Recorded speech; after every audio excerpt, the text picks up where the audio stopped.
கர்த்தருடைய பரிசுத்த நாமத்துக்கு மகிமை வெளிச்சத்தின் பாதைக்கு உங்கள் அன்பு அழைக்கணும். அதில் கூட இன்றைக்கு உலகத்தில் எல்லா துறைகளிலுமே நீங்கள் பார்க்கலாம் செக்யூரிட்டி. அதாவது சில துறைகளில் இல்லாமல் இருக்கலாம், ஆனால் எல்லா துறைகளிலுமே ஏன் மருத்துவத்துறை எடுத்துக்கொண்டாலும் சரி, இன்றைக்கி ஹாஸ்பிட்டல் வாசப்படியில் நீங்கள் பார்த்தீங்கன்னா பல ஹாஸ்பிட்டல் வாசப்படியில் செக்யூரிட்டிங்க நிற்கிறாங்க. ஏன்னா பாதுகாப்புக்காக.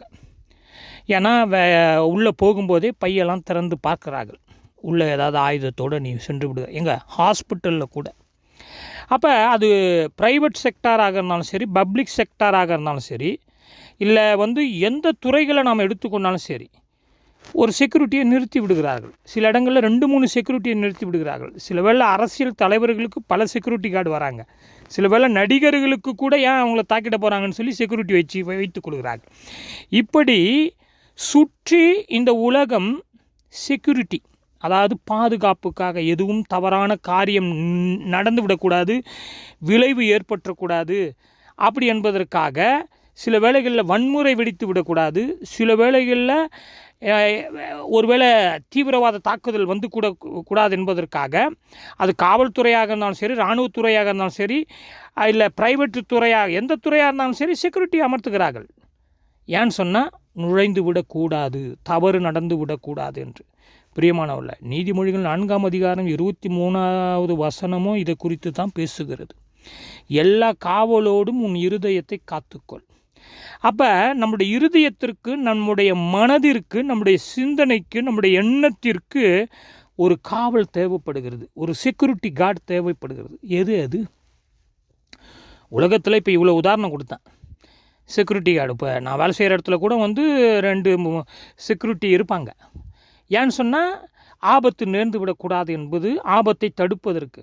அப்போ நம்மளுடைய ஆன்மாவை, நம்முடைய ஆவி சரீரத்தை, நம்மளுடைய எண்ணத்தில், சிந்தனையில் பாவம் நுழைந்து விடாதபடி எல்லா காவலோடும் உன் இருதயத்தை காத்துக்கொள் என்று வசனம் சொல்லுகிறது. பிரியமானவர்களே, இந்த இருதயத்தை பார்ப்போமானால் அது மனதை குறிக்கிறது, எண்ணத்தை குறிக்கிறது, அதன் வடிவத்தில் செயலை குறிக்கிறது. நம்முடைய இருதயத்தில் நீங்கள் பார்த்தீங்கன்னு சொன்னால், அதாவது 2 பகுதிகள், ஒன்று அதாவது அசுத்த இரத்தமுள்ள பகுதி, மற்றொன்று சுத்த இரத்தமுள்ள பகுதி. ஆனால் இந்த இதயம் முழுவதும் இந்த 2 பகுதியை பார்க்கலாம். ஆனால் ஒருவேளை இதயம் முழுவதுமாகவே அசுத்த இரத்தம் நிரம்பி இருந்துச்சுன்னா, பிரியமானவர்களே, பலவிதமான நோய்களுக்கு நாம் ஆளாகி விடுவோம்.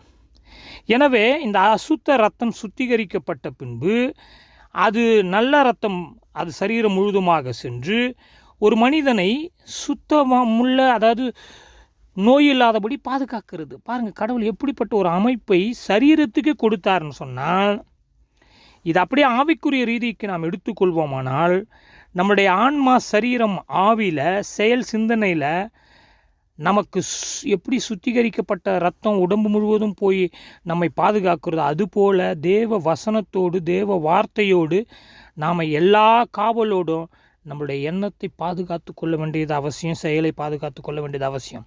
யார் கர்த்தருடைய பரிசுத்தத்தில் ஏறுவான்? யார் அவருடைய பரிசுத்த ஸ்தலத்தில் நிலைத்து நிற்பான்?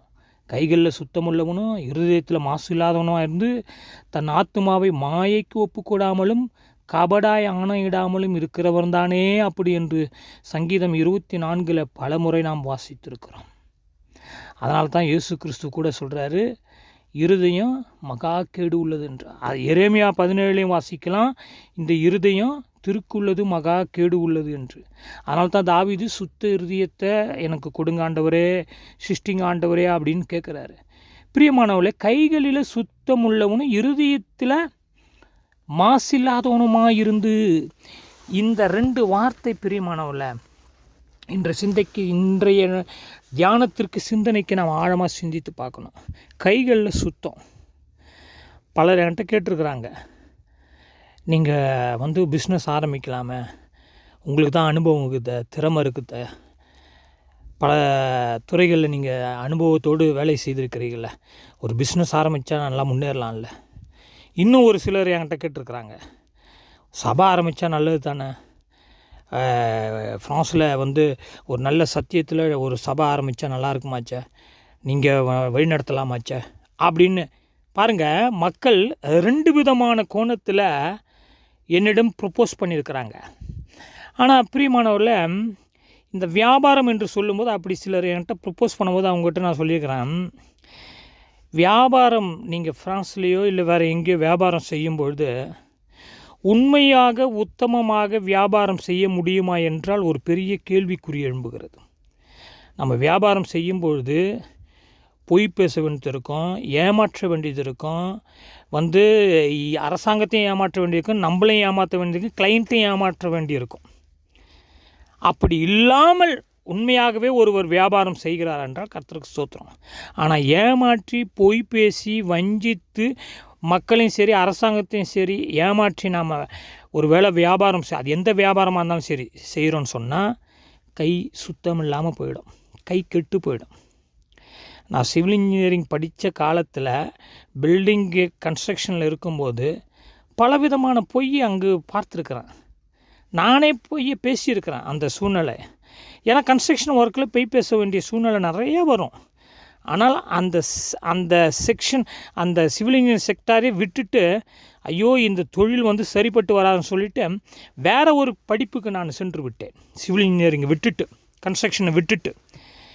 எதற்கு நான் இதை சொல்கிறேன்னு சொன்னால், பிரியமானவர்களே, கைகளில் சுத்தம் வேண்டுமென்று, இருதயத்தில் சுத்த வேண்டுமென்று ஆண்டவர் எதிர்பார்க்குறாரு.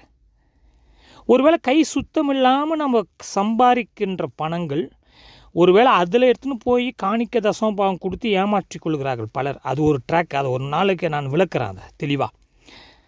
அது ஊழியக்காரருக்கு வேணால் சந்தோஷமாக இருக்குமே தவிர கர்த்தர் தூக்கி எறிகிறார் அதெல்லாம்.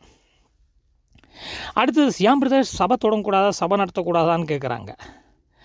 இன்றைக்கு இருக்கிற சபைகளை ஃப்ரான்ஸில் நம்ம சர்வே எடுப்போமானால் எல்லாரும் பல காரியத்தில் ஒரு கோட்டில் நிற்கிறாங்க. பணம், காணிக்க, தசம பாகம், வாரிசு, குடும்பம், உறவு, பணம், அந்தஸ்து, பெருமை, தனக்கு ஏற்ற ஆட்களுக்கு இந்த வட்டத்துக்குள்ளே நின்று விட்டார்கள்.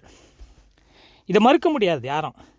அப்போ இந்த இடத்துல சபை என்றால் என்ன, சபை ஆரம்பிப்பது என்றால் என்ன, எப்படிப்பட்ட சபை, எப்படிப்பட்ட ஜனங்கள் சபையில் ஆண்டவர் சேர்த்தார் அன்றைய நாளைக்கு, அப்படிப்பட்ட ஜனங்கள் எப்படி இருந்தார்கள் அன்றைய கால திருச்சபைகளில், எப்படிப்பட்ட சபை பெருகினது அன்றைய காலத்தில், இன்றைக்கு எப்படி எந்த எண்ணிக்கையில் சபை பெருகுது? இன்றைக்கி ஆண்டவர் எதிர்பார்க்கின்ற அங்கத்தினருடைய எண்ணிக்கையில் சபை பெருகிறதா, இல்லை மதங்கள் போல், ஒரு பஜனை போல், ஒரு என்டர்டெயின்மெண்ட் போல், ஒரு அசோசியேஷன் போல், ஒரு சங்கம் போல் சபை பெறுகிறதா?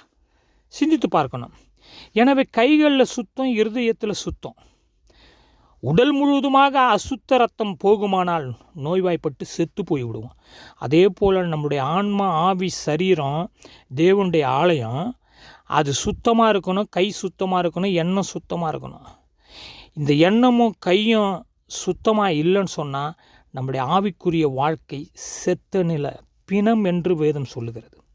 எனவே பரிசுத்த ஆவியானவர் உணர்த்துகிறார், உணர்த்தி கொண்டே இருப்பார்.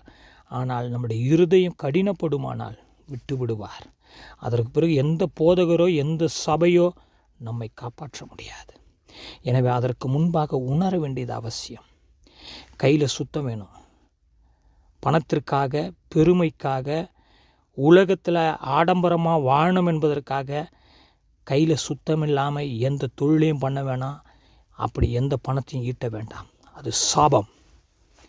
எனவே பரிசுத்த ஆவியானவர் கை சுத்தம், இருதய சுத்தத்தோடு நம்மை தேவனுக்கு முன்பாக உருவாக்குவாராக, அப்படியாக வழிநடத்துவாராக. ஜெபம் செய்வோம்.